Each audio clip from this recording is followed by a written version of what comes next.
अब तीसरे विश्व युद्ध से हिंदुस्तान को बचाने के लिए हमारे यशस्वी प्रधानमंत्री आदरणीय नरेंद्र मोदी जी ने प्रत्येक घर में नल से जल पहुंचाने का जल जीवन मिशन अभियान शुरू किया।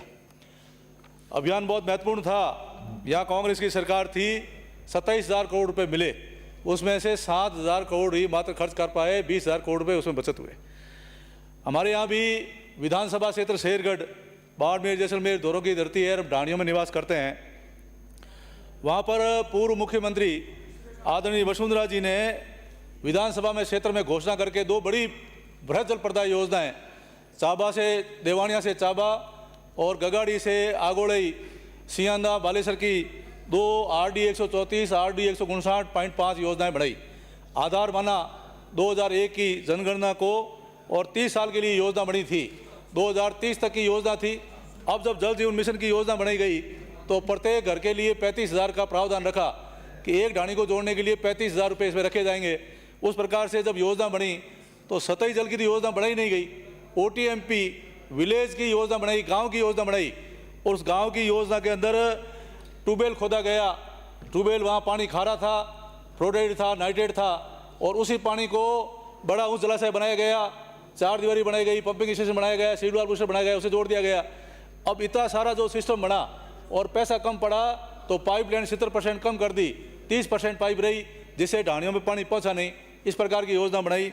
इसलिए सभापति महोदय, मैं आपके माध्यम से कहना चाहूँगा कि दोनों योजनाओं में संशोधन की जरूरत है, इसमें सुधार की जरूरत है, और सुधार की जरूरत है इसलिए प्रत्येक घर में पानी पहुँचे और अंतिम ढाणी में पानी पहुँचे। इसलिए हमारे यशस्वी मुख्यमंत्री आदरणीय भजन लाल जी का आभारी हैं कि आपने 15,000 करोड़ रुपये का प्रावधान कर 25 लाख घरों में नल से जल पहुंचाने का कार्य के लिए व्यय होगा, ये घोषणा बजट में करी। साथ ही 20,770 करोड़ रुपए 6 परियोजनाओं के लिए बजट स्वीकृत किया, उसके लिए हम आभारी है।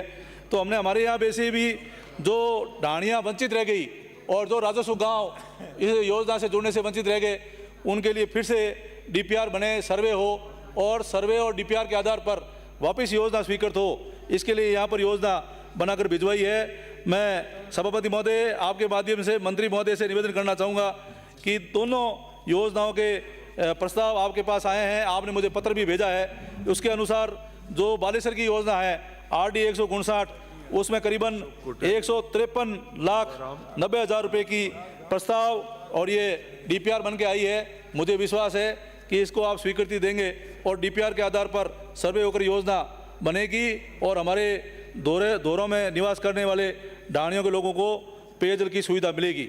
साथ ही जो आगोड़ई क्षेत्र है, उस आगोड़ई क्षेत्र में भी एक राइजिंग पाइपलाइन ला करके उस पूरे क्षेत्र को जोड़ने के लिए PUQ bid NIT number NIT number 41/2023 2,470 lakh 59,69,000 की ये पिछले 7 महीने से पेंडिंग है। फाइनेंस विभाग में इसकी अप्रूवल के लिए रुका हुआ है। अगर ये तुरंत स्वीकृत हो जाती है तो काफ़ी इलाके को इससे सुविधा मिलेगी और पानी का समाधान होगा। सभापति महोदय, मैं आपके माध्यम से कहना चाहता हूँ कि पिछले 5 साल के कार्यकाल के अंदर पानी का जो सिस्टम था हम लोगों ने पिछले भाजपा सरकार में किया था, वो कोई संभाला नहीं। जहाँ हमारे नलकूप थे और नलकूप संचालन हो रहे थे, वो पहले तो ग्राम पंचायतों के माध्यम से, उसके बाद में कांग्रेस सरकार के अंदर वो जनता जल योजनाएँ PND जलदाय विभाग के माध्यम से हो गई, और उनमें भी हमारे जो MLA साहब थे या उनके जनप्रतिनिधि थे, उनके माध्यम से कुछ नलकूप अपने चहेतों के तो उनकी अनुमति दे दी, लेकिन राजनीतिक और देश भावना से 200 से ज़्यादा नलकूप जिनकी अनुमति नहीं मिली, आज भी उनका संचालन हो रहा है, संधारण हो रहा है, लेकिन मानदेय नहीं मिल रहा है। अब वो सारे हमारे जोधपुर के अंदर धरना दे के बैठे हुए हैं और मांग कर रहे हैं कि आज भी हमको 7,400 रुपये मानदेय मिल रहा है, जो माननीय उच्च न्यायालय के निर्णय के अनुसार पूरा नहीं मिल रहा है। तो मानदेय बढ़ाने की मांग कर रहे हैं। साथ में ही जो पूर्व सरकार के समय जनता जल योजना से नहीं जोड़ पाए, उनको जोड़ने की मांग कर रहे हैं, तो उनको भी आप जोड़ें। और साथ में मैं निवेदन करना चाहूँगा कि सबसे ज़्यादा बड़ी समस्या अगर कोई है तो वो टैंकर व्यवसाय की है। जिस गांव में पानी जाता है उसे पहले बड़े टांके बना करके और उसमें पानी लेकर उन्हीं का हक का पानी उनको बेचा जा रहा है। तो जब हम बात करते थे, शिकायत करते थे, तो जनप्रतिनिधि अधिकारियों को, ठेकेदारों को फ़ोन करके कहते थे कि आज हमारा कांग्रेस का कार्यकर्ता नहीं कमाएगा तो कब कमाएगा। इसके लिए ठोस नीति बनाने की जरूरत है कि भयंकर अवैध कनेक्शन हो रहे हैं, अवैध कनेक्शन कट करके गंतव्य स्थान पर अंतिम व्यक्ति की ढाणी तक और अंतिम घर तक पानी कैसे पहुंचे, इसके लिए आपको व्यवस्था करने की जरूरत है। साथ ही मेरा निवेदन रहेगा कि जितने भी ट्यूबवेल खुदे हुए हैं, हम सारे अभी ट्यूबवेलों पर निर्भर है, ट्यूबवेलों को संचालन और संधारण करने के लिए उनका भौतिक सत्यापन करने की जरूरत है। आज पानी गहरा चला गया तो नलकूपों को गहरा करना, उसमें केबल लगाना, उसमें स्टार्टर लगाना, उसमें वाल चैम्बर बनाना और साथ ही O&M करके 1 साल के लिए रख रखाव के लिए ठेकेदार को देना, जिससे वो भी व्यवस्था हो। और इसी प्रकार से O&M हैंडपंप के लिए भी करना। मेरा निवेदन ये है कि आप एक अभियान चलाकर सारे नलकूप और हैंडपंप को दुरुस्त कराएं, जिससे पानी की जो समस्या पिछले 5 साल में हुई है उसका समाधान हो सके। यही मेरा खास तौर से आपसे निवेदन रहेगा।